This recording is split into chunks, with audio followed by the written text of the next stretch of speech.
सोचो अगर हमारे देश में 1991 के अंदर डॉक्टर मनमोहन सिंह हमारे देश में लिबरलाइजेशन, प्राइवेटाइजेशन और ग्लोबलाइजेशन चीजें नहीं लेके आए होते तो हमारे देश के अंदर आज ना इंटरनेट होता, ना अमेज़न होता, ना नेटफ्लिक्स होता। अगर देश के अंदर एक सिपाही हमारी सुरक्षा करता है तो हमारे देश में अर्थशास्त्री हमें कोविड जैसी सिचुएशन में 5-5 करोड़ लोगों को भूखमरी से मरने से बचाता है। यह है ताकत इकोनॉमिक्स जैसे सब्जेक्ट की। और आज मैं जतिन राजपाल आपको इस चैप्टर के अंदर और इस चैप्टर की अप्रोक्सीमेटली जो वेटेज है 8 नंबर के आसपास है। कुछ बड़े बड़े अर्थशास्त्रियों का कहना है कि हमने जो मिक्स्ड इकोनॉमी अडॉप्ट करी, उस मिक्स्ड इकोनॉमी में हमने इस तरीके के कानून बनाए, इंडिया ने अपनी ग्रोथ और डेवलपमेंट क्या कर दी, हैम्पर। अपने देश के अंदर ग्रीन रेवोल्यूशन, तो जहां इंडिया के पास अपने लिए खुद के लिए खाने के लिए गेहूं नहीं थी, वो हम 1948 में यूएसए से मंगवा रहे थे, हमने वो अचीव करे।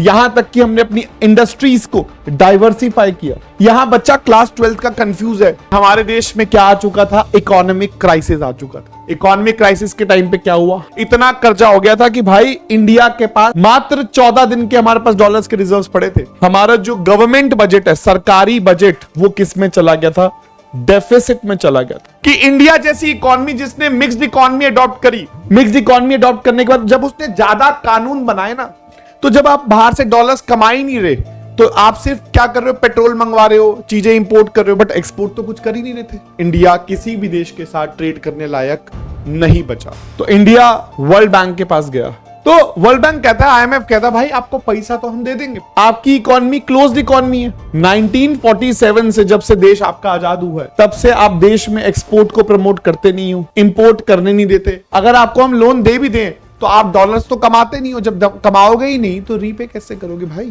तो हमारी कुछ शर्तें हैं, आप ना अपने देश में क्या ले आओ, रिफॉर्म्स ले आओ। प्राइवेटाइजेशन में एक बहुत बड़ी प्रॉब्लम थी कि जब गवर्नमेंट हमारी कोई भी गवर्नमेंट डिपार्टमेंट को जब बेचती थी, तो सपोज 10 रुपए का डिपार्टमेंट है अगर, तो उसे 1 रुपए का बेचती थी। ये सबसे बड़ा प्रॉब्लम था प्राइवेटाइजेशन का। क्या सरकार को अपने लॉस मेकिंग डिपार्टमेंट बेचने चाहिए, क्या सरकार को अपने प्रॉफिटेबल डिपार्टमेंट बेचने चाहिए। जब आप अपने देश को बाकी देशों के साथ कनेक्ट करते हो और एक बॉर्डरलेस वर्ल्ड बनाते हो, अब इंडिया को आउटसोर्सिंग क्यों मिलती है, क्योंकि इंडिया में सारा काम क्वालिटी मिल जाता है विद लो प्राइस। अगर इंडिया का फायदा 10% हुआ ना, तो यूएस, रशिया, बड़े बड़े देशों का जो फायदा है वो 1000% हुआ। सोचो अगर हमारे देश में 1991 के अंदर रिफॉर्म्स नहीं आए होते, डॉक्टर मनमोहन सिंह हमारे देश में लिबरलाइजेशन, प्राइवेटाइजेशन और ग्लोबलाइजेशन चीजें नहीं लेके आए होते तो हमारे देश के अंदर आज ना इंटरनेट होता, ना मैकडॉनल्ड होता, ना अमेज़न होता, ना नेटफ्लिक्स होता। इमेजिन करो अगर देश के अंदर एक सिपाही हमारी सुरक्षा करता है तो हमारे देश में अर्थशास्त्री हमें कोविड जैसी सिचुएशन में 5-5 करोड़ लोगों को भूखमरी से मरने से बचाता है। यह है ताकत इकोनॉमिक्स जैसे सब्जेक्ट की। और आज मैं जतिन राजपाल आपको इस चैप्टर के अंदर 1991 के रिफॉर्म्स बताने वाला हूं और इस चैप्टर की अप्रोक्सीमेटली जो वेटेज है 8 नंबर के आसपास है।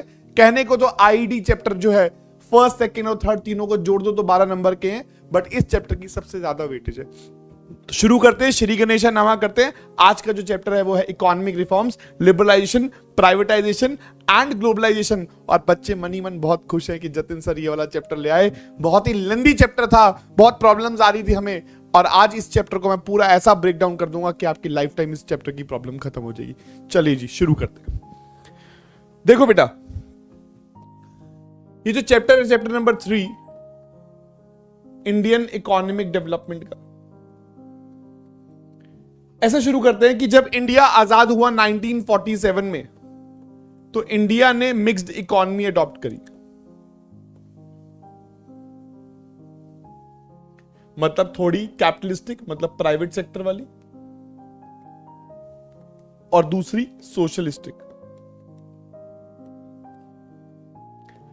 अब जब हमने मिक्स्ड इकोनॉमी अडॉप्ट करी तो हमारे यहां पर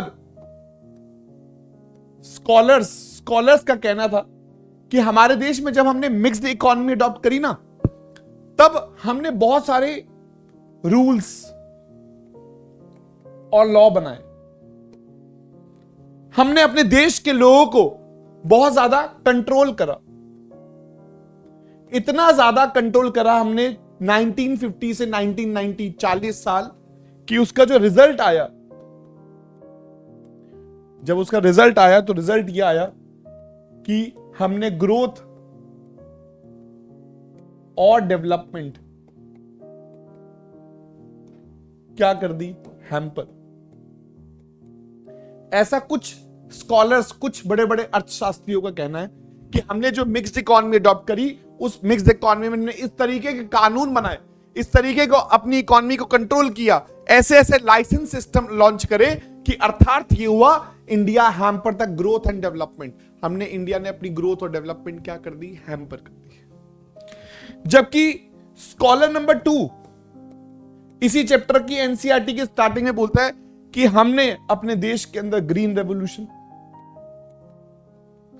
लेके आए, हम अपने देश में सेल्फ सफिशिएंसी समझते हो, जहां इंडिया के पास अपने लिए खुद के लिए खाने के लिए गेहूं नहीं थी, वो हम 1948 में यूएसए से मंगवा रहे थे, हमने वो अचीव करे। यहां तक कि हमने अपनी इंडस्ट्रीज को डाइवर्सिफाई किया। तो कुछ इकोनॉमिस्ट या कुछ स्कॉलर्स अच्छी बातें कर रहे थे, बट अब यहां बच्चा क्लास 12 का कंफ्यूज है, किसकी बात सच है, S1 की, स्कॉलर नंबर 1 की बात सच है या स्कॉलर नंबर 2 की बात सच है? कि 1991 में, in 1991 India met with economic crisis. सच तो यह है कि हमारे देश में क्या आ चुका था, इकोनॉमिक क्राइसिस आ चुका था। इकोनॉमिक क्राइसिस के टाइम पे क्या हुआ, हमारे ऊपर भाई हो चुके थे हाई एक्सटर्नल डेट्स, मतलब भाई हमारे ऊपर कर्जा हो गया था बहुत ज्यादा। इतना कर्जा हो गया था कि भाई इंडिया के पास सिर्फ और सिर्फ 14 दिन के, 14 दिन मतलब डेज के क्या पड़े थे, डॉलर्स के रिजर्व्स पड़े थे। मात्र 14 दिन के हमारे पास डॉलर्स के रिजर्व्स पड़े थे। यहां तक कि हमारा जो गवर्नमेंट बजट है, सरकारी बजट, ओ भाई साहब, जो सरकार का बजट है वो किस में चला गया था, डेफिसिट में चला गया था। मतलब इतना ज्यादा खर्चे थे और रेवेन्यू क्या था, कुछ भी नहीं था। सरकार का बजट लॉसेस में चल रहा था। यहां तक कि अगर मैं और बात करूं, सरकार के बजट के साथ साथ हमारे देश के प्राइजेस बढ़ चुके थे। सो अगर हम बात करें कि इंडिया जैसी इकोनॉमी जिसने मिक्स्ड इकोनॉमी अडॉप्ट करी, मिक्स्ड इकोनॉमी अडॉप्ट करने के बाद जब उसने ज्यादा कानून बनाए ना, ज्यादा लॉ बनाए, ज्यादा देश के लोगों को कंट्रोल करा, ज्यादा इंडस्ट्रीज को जब कंट्रोल किया, तो अर्थात ये हुआ एक्सेस ऑफ कंट्रोल से क्या हुआ हमारे देश के ऊपर, क्योंकि हमारी इकोनॉमी बिल्कुल क्लोज कर दी गई थी। बहुत सारी पॉलिसीज में सेकंड चैप्टर में प्रॉब्लम्स थी, जहां फॉरेन ट्रेड के ऊपर हमने बाहर के किसी भी देश से सब इंपोर्ट करना बंद कर दिया था, एक्सपोर्ट प्रमोट करने के लिए कुछ भी नहीं था। तो जब आप बाहर से डॉलर्स कमा ही नहीं रहे, तो आप सिर्फ क्या कर रहे हो, पेट्रोल मंगवा रहे हो, चीजें इंपोर्ट कर रहे हो, बट एक्सपोर्ट तो कुछ कर ही नहीं रहे थे। तो आपके ऊपर ऑब्वियसली बात है डेट्स होने ही थे, गवर्नमेंट बजट लॉसेस में चला गया, प्राइसेस क्या हो गई, हाई हो गई, और सिर्फ 14 दिन बाद इंडिया किसी भी देश के साथ ट्रेड करने लायक नहीं बचा। ये सिचुएशन में थे हम। यहां तक सबको समझ आ गया? जब ये सिचुएशन हुई तब हमारे देश में उस समय डॉक्टर मनमोहन सिंह हमारे देश के फाइनेंस मिनिस्टर थे। तो इंडिया वर्ल्ड बैंक के पास गया, वर्ल्ड बैंक को बोलता है भाई मुझे $7 बिलियन का लोन दे दो।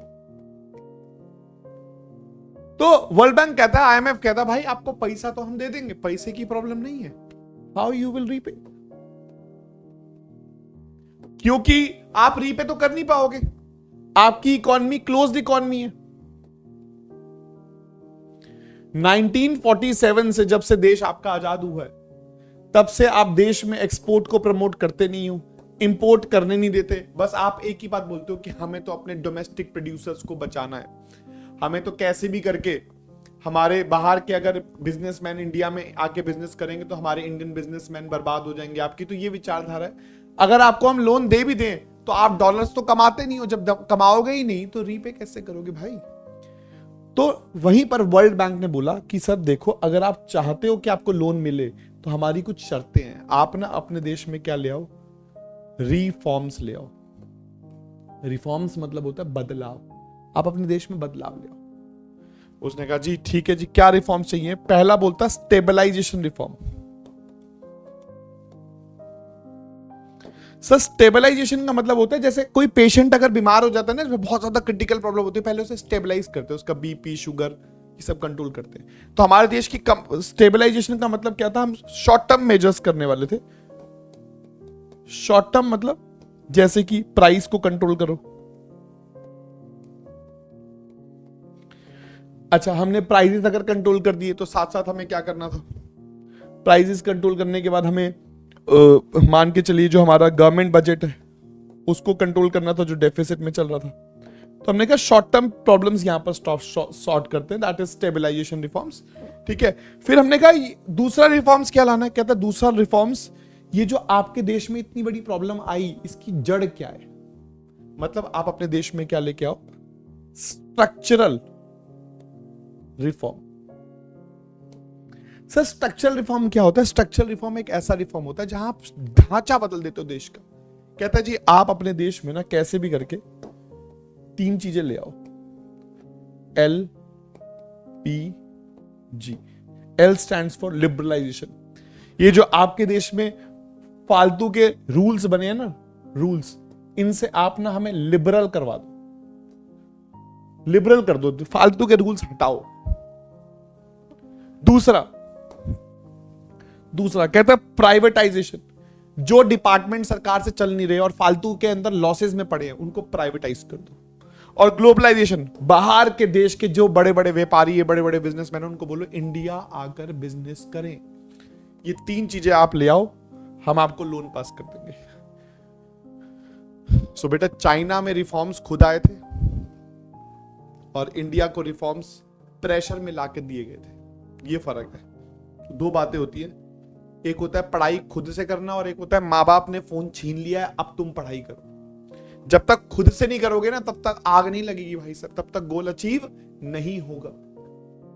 एनीहाउ, सो अभी तक की स्टोरी मस्त समझ आ रही होगी आपको। मैंने सबसे पहले बताया 1947 में जब इंडिया आजाद हुआ, इंडिया अडॉप्ट करता है मिक्स इकोनॉमी, कैपिटलिस्टिक और सोशलिस्टिक का समीशन था ये।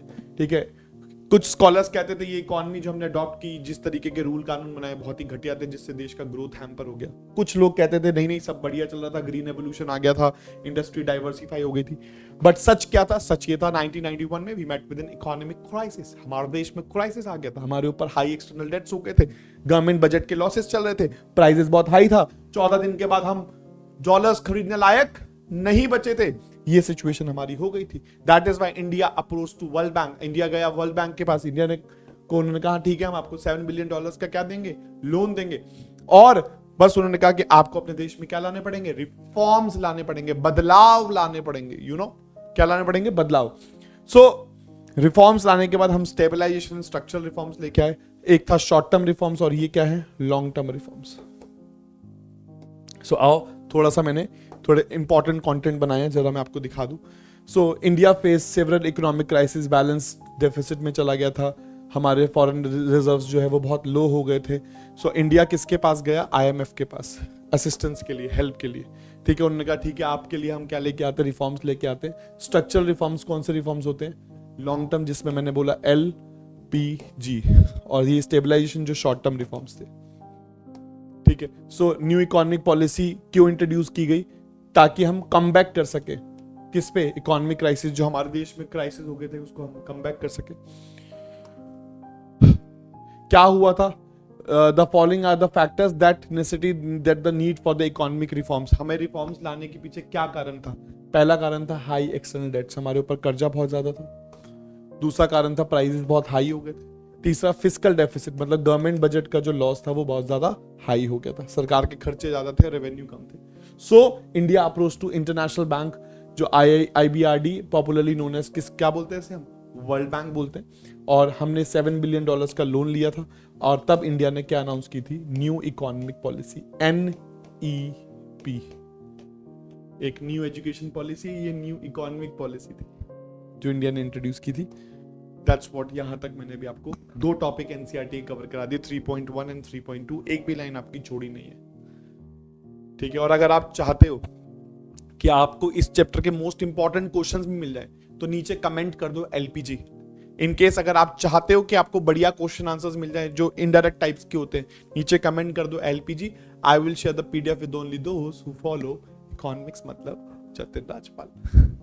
ठीक है, सो अब टॉपिक जो हमारे सामने है, दैट इज जो मैं अब कराने वाला हूं, दैट इज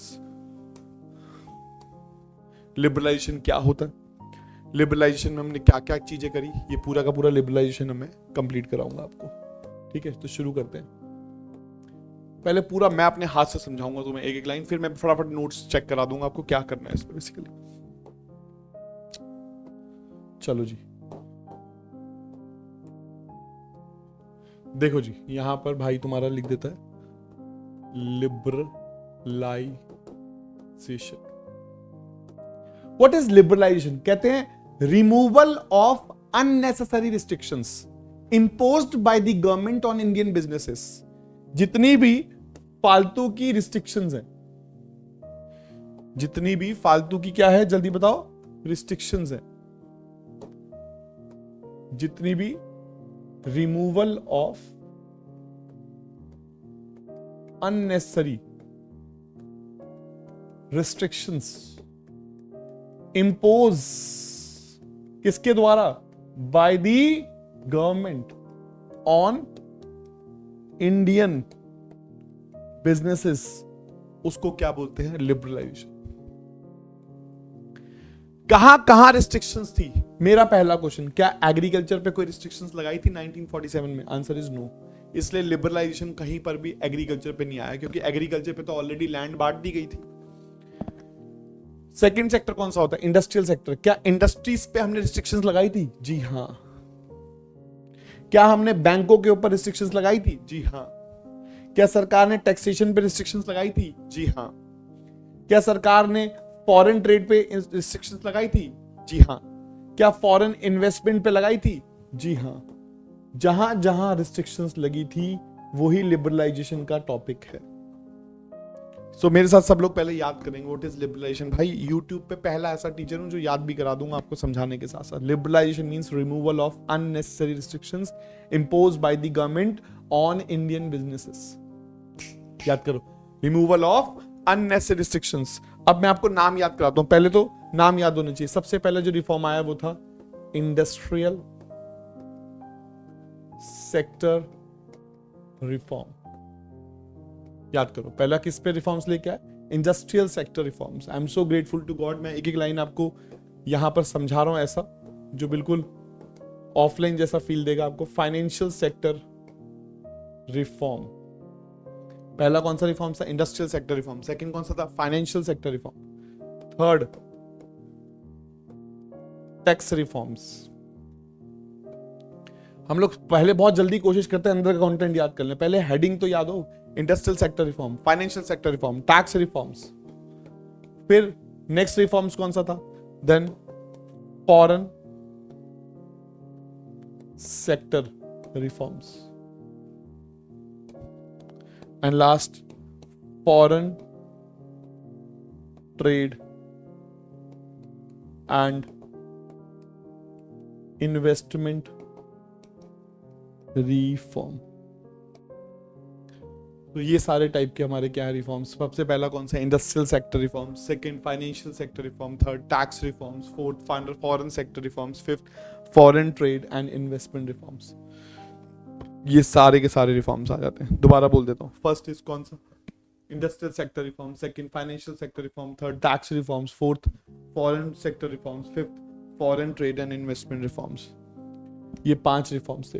अभी तक क्या क्या याद हो गया? बोलो, liberalisation means removal of unnecessary restrictions imposed by the government on Indian businesses. और 5 सेक्टर्स के रिफॉर्म्स आ गए। So liberalisation means removal of unnecessary controls and restrictions imposed by the government on Indian businesses. सबसे पहला industrial sector reforms क्या थे? सबसे पहला काम क्या किया? लाइसेंस सिस्टम खत्म कर दिया। इंडस्ट्रियल लाइसेंस वर अबॉलिश। यहां लिख लें छोटा सा, इंडस्ट्रियल सेक्टर के अंदर लाइसेंस सिस्टम को क्या करा? अबॉलिश करा। The only industry which are now reserved for the public sector are defence. सिर्फ गवर्नमेंट के लिए कुछ लिमिटेड इंडस्ट्री कर दी, जैसे रेलवे, एटॉमिक एनर्जी। थर्ड, जिसने भी सेकंड चैप्टर पढ़ा होगा, small scale industries, Karbi committee, उसमें हमने गुड्स को क्या करा था, रिजर्व कर दिया गया था। जो गुड्स स्मॉल स्केल इंडस्ट्री बनाएगी वो गुड्स लार्ज स्केल इंडस्ट्री नहीं बना सकती। ये सेकंड चैप्टर पढ़ा होगा आईडी के। तो वो जो गुड्स हमने रिजर्व करे थे वो क्या कर दिए गए, डी रिजर्व कर दिए गए। ऐसे पढ़ाया था मैंने 1955 में, कार्बी कमेटी, इसका काम था स्मॉल स्केल इंडस्ट्रीज को प्रमोट करना। इनके लिए टैक्सेस कम कर दिए गए थे, लोन सस्ते कर दिए गए थे, और कहा था जो गुड्स स्मॉल स्केल इंडस्ट्री बनाती है वो गुड्स लार्ज स्केल इंडस्ट्री नहीं बनाएगी, ताकि लार्ज स्केल और स्मॉल स्केल के बीच में लड़ाई ना हो। तो उसको लड़ाई ना हो उसके लिए गुड्स क्या कर दिए थे, रिजर्व कर दिए थे। इस चैप्टर में ये जो फालतू का काम किया हुआ था इसको डी रिजर्व कर दिया। और पहले के टाइम पे मार्केट के जो प्राइसेस होते थे वो गवर्नमेंट सेट करती थी, अब कौन सेट करेगा, प्राइसेस कौन सेट करेगा? हाँ जी, प्राइसेस कौन सेट करेगा, मार्केट। सो एक बार गुड्स को डी रिजर्व कर दिया, प्राइस कौन सेट करेगा, मार्केट सेट करेगी। लाइसेंस सिस्टम अबॉलिश कर दिया, और गवर्नमेंट के लिए कुछ इंडस्ट्रीज फिक्स कर दी गई थी, एटॉमिक, रेलवे एग्जांपल। तो ये हो गया आपका इंडस्ट्रियल सेक्टर रिफॉर्म्स। ठीक है जी। What is liberalisation? Liberalisation means removal of unnecessary restrictions imposed by the government on Indian businesses. ठीक है, ये भी सॉर्टेड है आपका। ठीक है, इंडस्ट्रियल सेक्टर रिफॉर्म्स के अंदर 4 रिफॉर्म्स आपको याद करने हैं, जो कि मैंने अभी आपको समझा दिए पूरे के पूरे। ठीक है भाई, समझ आ रहा है, मजा आ रहा है? हाँ। नेक्स्ट आता है financial sector reform. Again I repeat, financial sector reform. Financial sector reforms. Financial का मतलब क्या होता है? बैंकिंग की बात कर रहे हैं। हमारे देश में बैंकों का, सारे बैंकों का पप्पा कौन है? RBI. RBI is the one of the biggest bank. आज के टाइम पे सबसे बड़ा बैंक जो है वो कौन है? Reserve Bank of India. RBI जो था वो पहले रेगुलेटर, उसको रेगुलेटर से फैसिलिटेटर बना दिया। कहा भाई देख, ज्यादा बैंकों को परेशान मत करो। सो आरबीआई क्या है? The reform policy leads to establishment of, नहीं यहां पर लिखा है, the major aim of financial sector reform is to reduce the role of RBI from regulator to facilitator. RBI को रेगुलेटर से फैसिलिटेटर बना दिया गया। Are you getting my point? RBI become regulator to facilitator. Second, the reform policy leads to establishment of private sector bank. Means ऐसे रिफॉर्म्स लेके आए कि हमने प्राइवेट बैंक अलाउ कर दिए। प्राइवेट बैंक क्या कर दिए? अलाउ कर दिए। यहां तक कि जो फॉरेन इन्वेस्टमेंट्स थी उनकी लिमिट बढ़ा दी गई। अब लिमिट बढ़ा के कितने परसेंट कर दी गई? 74%। इन्वेस्टर को अलाउ करके 74% कर दिया गया। और फॉरेन इंस्टीट्यूशनल इन्वेस्टर्स को भी अलाउ कर दिया कि आप इन्वेस्ट कर सकते हो इंडियन फाइनेंशियल मार्केट में। फॉरेन इन्वेस्टर भी इंडिया की मार्केट में इन्वेस्ट कर सकता है। मींस ये सब थे फाइनेंशियल सेक्टर रिफॉर्म्स। अगर हम यहां पर इसको शॉर्ट में याद करें तो यहां पर फाइनेंशियल सेक्टर में आरबीआई से आरबीआई, आरबीआई बिना regulator to facilitator, private bank allow कर दी, फॉरेन इन्वेस्टर को 74% की क्या दे दी? पावर दे दी कि आप इतना पैसा इन्वेस्ट कर सकते हो, और फॉरेन एक्सचेंज मार्केट जो हमारे यहाँ की है वहां पर भी इन्वेस्टर को अलाउ कर दिया। ये सब हमने करा किसमें? फाइनेंशियल सेक्टर रिफॉर्म्स के अंदर। Got it? ये भी लिबरलाइजेशन हो गया। सो देखो पूरा सेट करा दूंगा। इंडिया ने अडॉप्ट करी mixed economy. Mixed economy adopt करने के बाद क्या हुआ? हमने बहुत सारे रूल्स एंड लॉज लगाए जिससे देश की ग्रोथ, डेवलपमेंट हैम्पर हुई, ऐसा कुछ लोगों का मानना है। फिर हमने देश के अंदर green revolution, self sufficiency, industry को डाइवर्सिफाई किया था। कुछ लोग कह रहे थे सब कुछ अच्छा भी हुआ। सच जानने के लिए हमने चेक करा तो इंडिया 1991 में क्राइसिस में आ गया था। क्राइसिस होने के बाद ये हाई एक्सटर्नल डेट्स थे हमारे ऊपर, गवर्नमेंट बजट लॉसेस में था, प्राइसेस हाई हो गए थे। इसलिए हम वर्ल्ड बैंक के पास गए, हमने $7 बिलियन का लोन मांगा। उन्होंने कहा ठीक है दे देंगे, बट देश में रिफॉर्म्स लेके आओ। 2 टाइप के रिफॉर्म्स थे, स्ट्रक्चरल एंड स्टेबलाइजेशन रिफॉर्म। एक शॉर्ट टर्म थे, एक लॉन्ग टर्म थे। स्ट्रक्चरल रिफॉर्म्स ही बताता है LP&G। L stands for liberalization, privatization and globalization. Liberalization का मतलब आप सबको पता ही है। Liberalization means removal of unnecessary restrictions imposed by the government on Indian businesses.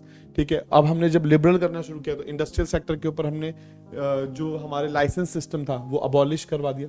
ठीक है, प्राइजेस कौन सेट करेगा, मार्केट सेट करेगा. गुड्स जो हमने रिजर्व किए थे स्मॉल स्केल इंडस्ट्री के लिए वो सब के सब क्या कर दिए, डी रिजर्व कर दिए. यहाँ तक कि गवर्नमेंट के लिए कुछ डिपार्टमेंट्स फिक्स कर दिए. फाइनेंशियल सेक्टर में आरबीआई को रेगुलेटर से फैसिलिटेट बना दिया. प्राइजेस जो प्राइवेट बैंक उनको अलाउ कर दिया प्राइवेट बैंक ओपन करने के लिए. फॉरेन इन्वेस्टर की लिमिट जो है प्राइवेट बैंक में इन्वेस्टमेंट करने की 74% कर दी. और फॉरेन इन्वेस्टर्स को भी बोल दिया कि आप इंटरनेशनल इंडिया की इंटरनेशनल मार्केट्स या जो फॉरेन एक्सचेंज मार्केट है वहां पर भी पैसा इन्वेस्ट कर सकते हैं. ये भी हमारा काम खत्म हो गया. इसमें कोई 3 नंबर का क्वेश्चन पर्टिकुलरली आ जाता है. फिर आता है tax reforms. Now what is tax reforms? Tax reforms word का मतलब क्या होता है? What is the meaning of tax reforms? देखो बेटा, इंडिया जब से आजाद हुआ है इंडिया ने हर साल अपने टैक्सेस को क्या किया है, कम किया है. अभी भी रिसेंटली जीएसटी कम हुआ है तो इंडिया ने देखो कॉन्टिन्यूस रिडक्शन किया है टैक्सेस का. मॉडरेट टैक्सेस लाए ताकि टैक्स कम करेंगे तो लोगों को जब टैक्स कम लगेगा तो वो अपनी इनकम सही से पेश करेंगे और टैक्स चोरी नहीं करेंगे. कॉर्पोरेट टैक्स लेके आए ग्रेजुअली, वो भी रिड्यूस कर दिया गया. और एक और चीज भी डाल सकते हैं, टैक्सेस सिस्टम को सिंप्लीफाई किया गया 2017 में. किसके थ्रू? जीएसटी के through, goods and services taxes के थ्रू. तो ये बहुत ही छोटा सा पॉइंट है, बहुत ही कम आता है, बट फिर भी मेरा काम है बताना. फिर आता है फॉरेन एक्सचेंज. पहले के टाइम पे इंडिया में फॉरेन एक्सचेंज कौन सेट करता था? गवर्नमेंट सेट करती थी. हमारे देश में फिक्स एक्सचेंज रेट सिस्टम था, वो हटा दिया गया. उसको हटाने के बाद इंडिया जो है कौन सा मार्केट लेके आई? Manage floating rate system. इस सिस्टम में जो डॉलर का रेट है वो कौन सेट करता है? मार्केट सेट करती है by the forces of demand and supply. Extreme, high या लो केस में बीच में कौन आ जाता है? RBI. Reserve Bank of India plays a very very very important role. क्या यहां तक सबको क्लियर है? ट्रेड एंड इन्वेस्टमेंट, ये था सबसे इंपॉर्टेंट. ये भाई साहब एक बार लिख के देखना पड़ेगा आपको. इसी की वजह से देश बर्बाद हुआ था. इसकी एक लाइन पढ़वा देता हूं. देखो, हमारी इकोनॉमी क्लोज इकोनॉमी थी. क्यों क्लोज इकोनॉमी थी? हमने बहुत फालतू के क्या लगा रखे थे, हमने ना अननेसेसरी, चैप्टर 2 में पढ़ोगे, हमने फालतू के क्या लगा रखे थे? टैरिफ्स एंड कोटास लगा रखे थे. टैरिफ, अरे टैरिफ की स्पेलिंग क्या थी? टैरिफ और क्या लगा रखा था? कोटास. पता टैरिफ्स क्या होता है? टैरिफ्स क्या होता है? टैक्सेस लगा देना. सपोज 1000 रुपए का जूता है, 9000 का टैक्स है. अब जूता कितने का हो गया? 10,000 रुपए का हो गया. तो अननेसेसरी टैक्सेस लगा रखे थे. कोटास मतलब क्वांटिटी पे रिस्ट्रिक्शंस. अगर बाहर से कोई चीज इंपोर्ट कर रहे हैं या एक्सपोर्ट कर रहे हैं उस पर रिस्ट्रिक्शंस लगा रखे थे ताकि इंडियन बिजनेसमैन को प्रोटेक्ट कर सके. ये पुराने नेताओं की सोच थी.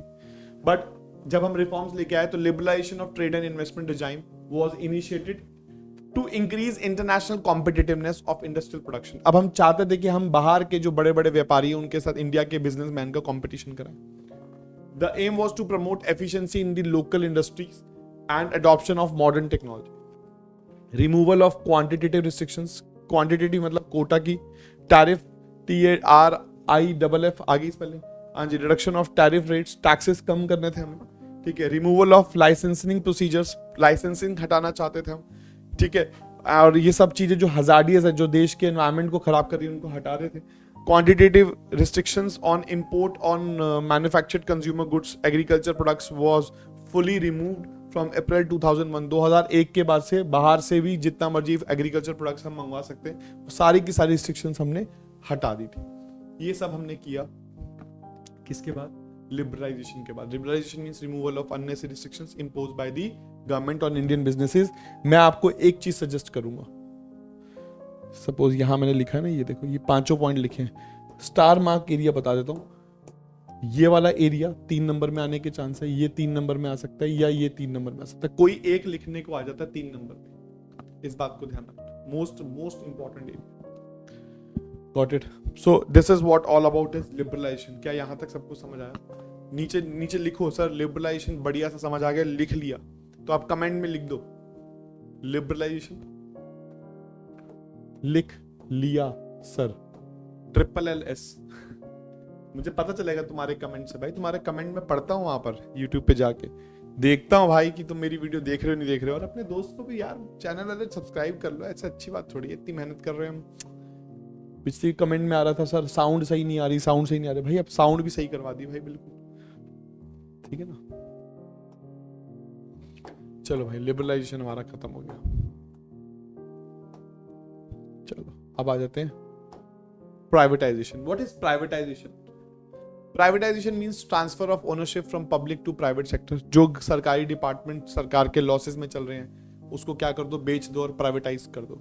अब प्राइवेटाइजेशन दो तरीके का होता है, एक पूरी कंपनी बेच दो, एक कुछ पार्ट बेच दो। जैसे एयर इंडिया है, पहले 30% बिका और अब तो पूरा ही बिक गया।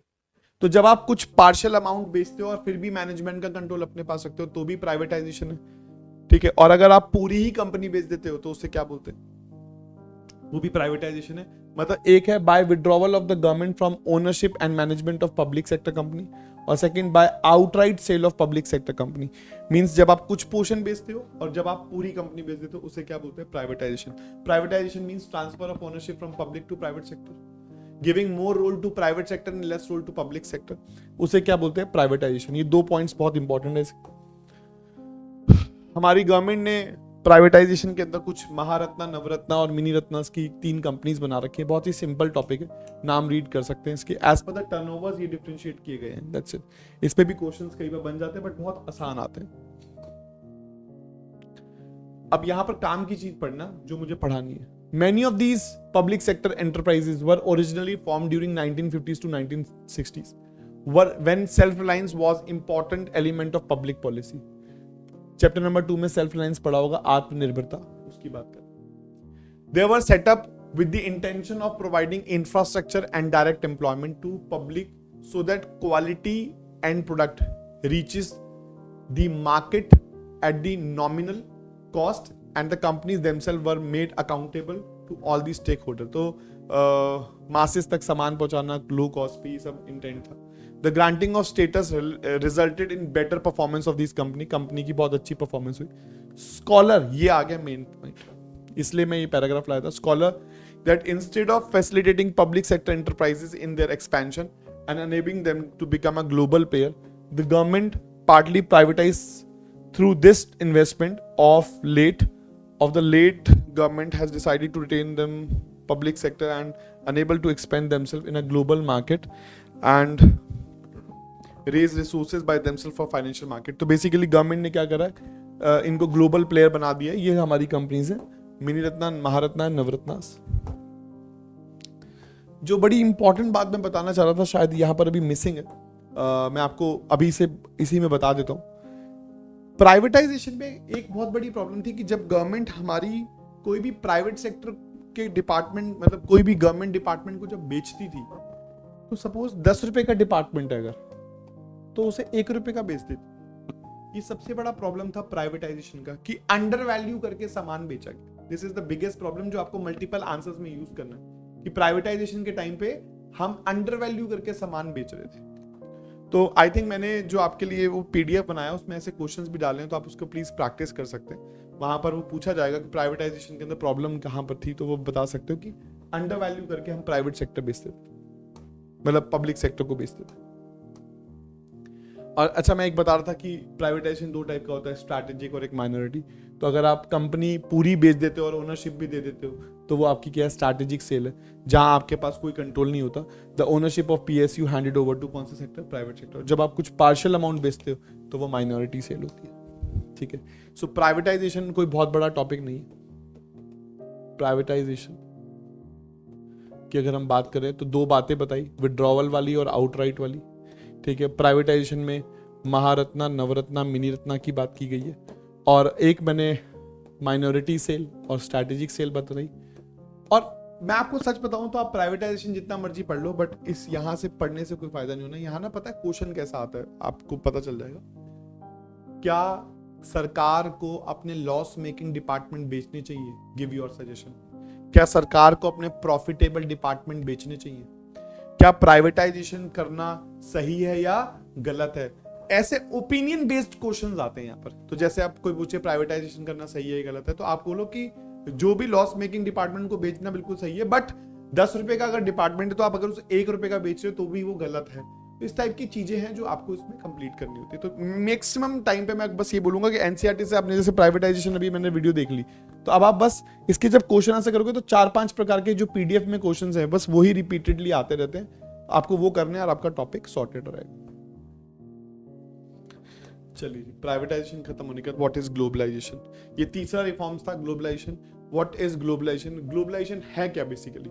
देखो, ग्लोबलाइजेशन का मतलब यहां पर क्या है, integrating our economy with the world economy. जब आप अपने देश को बाकी देशों के साथ कनेक्ट करते हो और एक बॉर्डरलेस वर्ल्ड बनाते हो, that is called as globalization. यहाँ it means integration of the economy within the world's economy. It is an outcome of various policies और it is turning the world into borderless world। तो मैंने यही बताया था आपको, ठीक है। अब यहां पर जो ग्लोबलाइजेशन है इसके अंदर 2 टॉपिक आते हैं। One is outsourcing,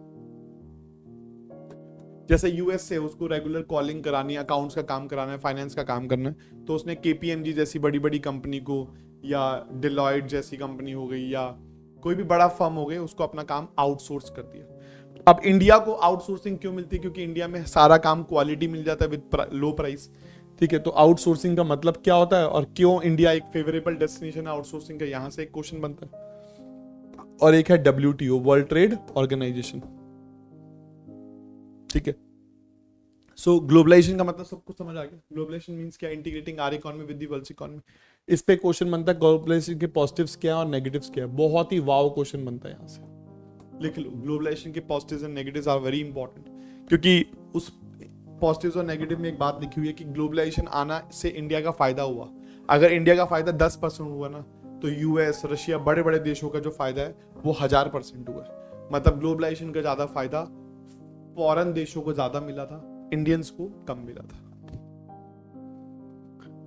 so outsourcing क्या है? जब आप a company hire regular services from external source, mostly from the other countries which was previously provided internally or from within the country। जब भी आप कोई रेगुलर सर्विसेज थर्ड पार्टी को दे दे तो then it is called as outsourcing. Many of the services like जो BPOs आजकल खुल गए हैं, बिजनेस प्रोसेसेस, वो सब करते हैं। सो इसे आउटसोर्सिंग बोलते हैं। और इंडिया फेवरेबल डेस्टिनेशन क्यों? क्योंकि यहाँ पर चीपर चीजें अवेलेबल रहती हैं, सारी सर्विसेज कम रेट पे मिल जाती है। ओके, नेक्स्ट टॉपिक आता है what is WTO, what is World Trade Organization. World Trade Organization क्या है? देखो बेटा, एक गेट करके ऑर्गेनाइजेशन थी, GATT। सबसे पहले ये स्टार्ट हुई थी general agreement for trade and tariff. ये स्टार्ट हुई थी 1948 में, जब इसके सामने 23 कंट्रीज थी।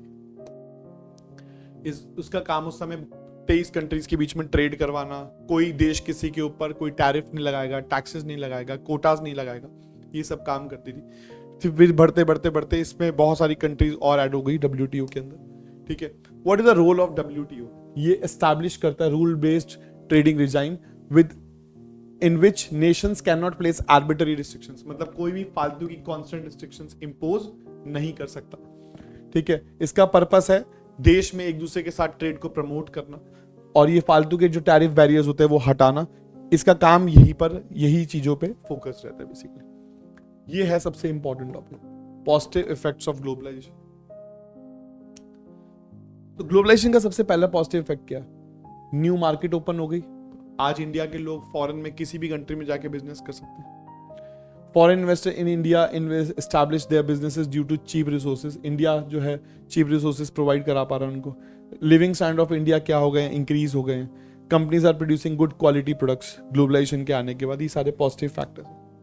नेगेटिव फैक्टर क्या है? Profit earn from the businesses will move to the foreign countries. अगर बाहर की कंट्री यहां पर आकर बिजनेस करेगी तो यहां से कमा के अपने देश ले जाएगी।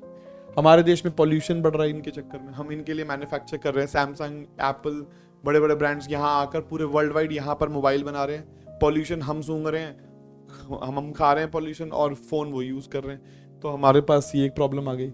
हमारे ट्रेडिशनल कस्टम्स और ये सारे रिचुअल्स जो हैं वो सारे होते जा रहे हैं आज के टाइम पे इंडिया के अंदर। लोकल बिजनेसेस बहुत इम्पैक्ट है। जेप्टो आने से, स्विगी आने से, जोमैटो आने से, चलो कुछ इंडियन कंपनीज भी हैं, बट कुछ आप बहुत सारी चीजें, टेक जो है आपका इंटरनेशनल होता है। अमेज़न के सर्वर्स यूज कर रहे हो, तो बड़ी बड़ी कंपनीज जो हैं हमारे लोकल बिजनेस को बहुत ज्यादा क्या कर रही है? इम्पैक्ट कर रही है। ये नेगेटिव पॉइंट्स है किसके?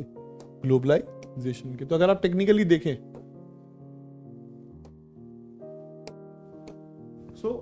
चैप्टर की थीम आपको समझ आ गई होगी बढ़िया अच्छे तरीके से, आसान कर दिया मैंने आपके लिए चैप्टर। देखो आपको बार बार याद आता रहेगा, इंडिया ने मिक्स्ड इकोनॉमी अडॉप्ट करी बहुत सारे रूल्स और लॉज ने हमारी ग्रोथ और डेवलपमेंट को हैम्पर कर दिया।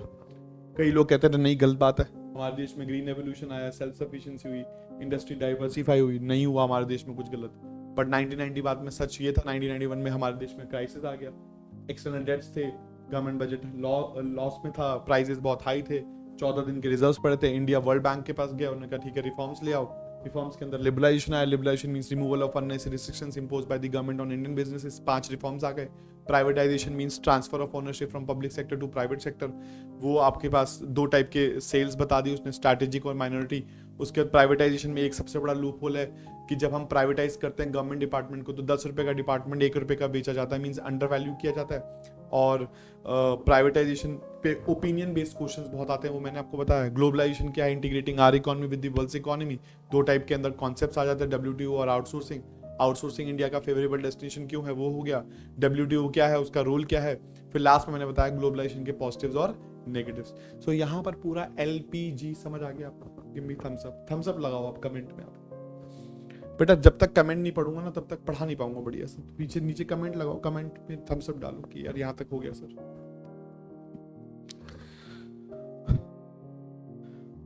बढ़िया। अब हम क्या करेंगे, अब अगर स्कूल की टीचर बहुत समझदार है, CBSE बहुत समझदार है, तो ये क्वेश्चन दे देंगे, क्योंकि एक ही क्वेश्चन से पता चल जाएगा कि आपने चैप्टर पढ़ा है या नहीं पढ़ा। What are the positive impacts of reforms? Reforms के पॉजिटिव इंपैक्ट्स क्या है? बहुत अच्छी बातें बताओ रिफॉर्म्स के आने के बाद। देखो देश में रिफॉर्म्स जब से आए, देश का GDP बढ़ गया 5.6 से 8.2। 1991 के बाद इंडिया ने कभी अपने आप को नीचे मुंह करके देखा ही नहीं, देश का GDP बढ़ा है। ग्रोथ किसकी वजह से हुई? मेन ग्रोथ हुई हमारे देश में सर्विस सेक्टर की वजह से। चाइना में लोग एग्रीकल्चर से मैन्युफैक्चरिंग पे गए थे, मैन्युफैक्चरिंग से सर्विस पे गए थे। इंडिया में लोग सीधा एग्रीकल्चर से सीधा कहाँ गए थे? सर्विस सेक्टर पे। इससे चाइना अभी भी हमसे आगे है, बट स्टिल इंडिया ने डायरेक्ट ग्रोथ किस में की थी? सर्विस सेक्टर में की थी। हमारे देश का चैप्टर का प्रॉब्लम क्या था? हमारे पास रिजर्व्स नहीं बचे थे। रिफॉर्म्स आने के बाद रिजर्व्स देख लो भाई सब देख लो। जो देश के पास 14 दिन के रिजर्व्स पड़े थे, आज इंडिया के पास $413 बिलियन के रिजर्व्स हैं। वर्ल्ड के अंदर 5th लार्जेस्ट के रिजर्व्स हैं। और क्या चाहिए बेटा 1991 के बाद? यहां तक कि हमारे देश के एक्सपोर्ट्स बढ़ गए और इन्फ्लेशन कंट्रोल हो गया। मींस सारी बीमारी का सॉल्यूशन, GDP बढ़ा, यस या नो, सर्विस सेक्टर बढ़ा, और जो 3 बीमारी हुई थी हमें, रिजर्व्स नहीं है, एक्सपोर्ट नहीं बढ़ रहे, प्राइसेस बहुत हाई है, तीनों बीमारी का सॉल्यूशन हो गया रिफॉर्म्स आने के बाद। क्या यहां तक सबको समझ आ रहा है? बोलो समझ आ रहा है, यस या नो? अब अच्छी बातें हो गई, बुरी बात भी कर लेते। बुरा क्या हुआ देश में? What is the negative factor? हमारे देश में GDP तो बढ़ा, बट एम्प्लॉयमेंट गिर गई। स्कॉलर कह रहा है भाई साहब ये क्या हो गया? क्योंकि देखो सर्विस सेक्टर में जितनी जॉब्स होंगी उतनी एब्जॉर्ब हो गई, उससे GDP बढ़ गया, बट बाकी लोग अनएम्प्लॉयड रह गए।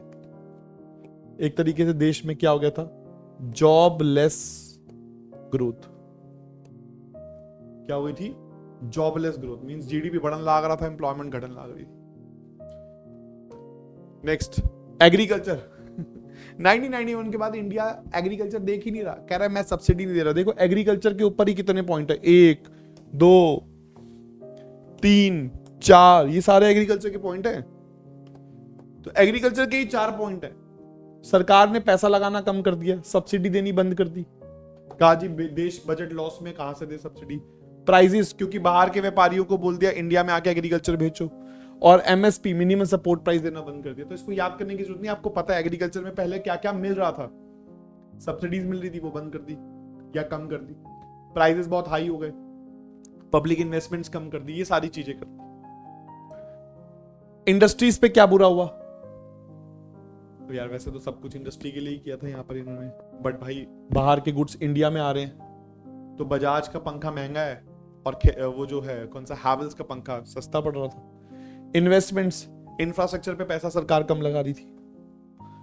Vulnerable and infant domestic industries means during pre-liberalized period the domestic industries were provided protective environment। पहले के टाइम पे हमने बाहर की बड़ी बड़ी कंपनियों से इंडिया की कंपनियों को बचा रखा था, बट जैसे ही हमने एलपीजी लेके आए तो हमारी डोमेस्टिक कंपनीज को बहुत नुकसान होने लगा। ये था वो पॉइंट जो मैं प्राइवेटाइजेशन में बताना चाहता था। ये मैं पूरा रीड करवा देता हूं। Every year the government fixes target of disinvestment. 1991 में हमने इतने का टारगेट रखा, 2017 में हमने इतने का टारगेट रखा, ठीक है। अब यहां पर लिखा है क्रिटिक्स पॉइंट आउट, ये मेन पॉइंट है, ये प्राइवेटाइजेशन का। ये critics point out asset of पीएससीज हैव बीन अंडर वैल्यूड। ये डिसइन्वेस्टमेंट का पॉइंट है, काम आएगा। Undervalued and sold to private sector. This means that there have been a sustainable loss to the government. 10 रुपए की चीज अगर आप 1 रुपए में बेच रहे हो करप्शन कर करके, तो देश का नुकसान कर रहे थे सरकार में बैठे लोग। Moreover the proceeds disinvestment and use offset the shortage of government revenue rather than using it for the development of PSCs and building। हमेशा दिखाते थे पैसा नहीं है, पैसा नहीं है। अगर इतना पैसा आ रहा था तो पब्लिक सेक्टर एंटरप्राइजेस को अच्छा कर देते। फिस्कल पॉलिसीज के अंदर चेंजेस करे, टैक्सेस जो इतने कम करे, वो सारी पॉइंट्स बताए हुए हैं। That's it. ये एक बार आप रीड कर लीजिएगा, ठीक है। और ये जो टॉपिक है डीमोनेटाइजेशन, नोटबंदी, ये आप एक बार फोटो क्लिक कर लीजिए, नॉर्मल रीडिंग्स के लिए काम आएगा आपको। डीमोनेटाइजेशन और जीएसटी, ये वो 2 टॉपिक्स हैं जो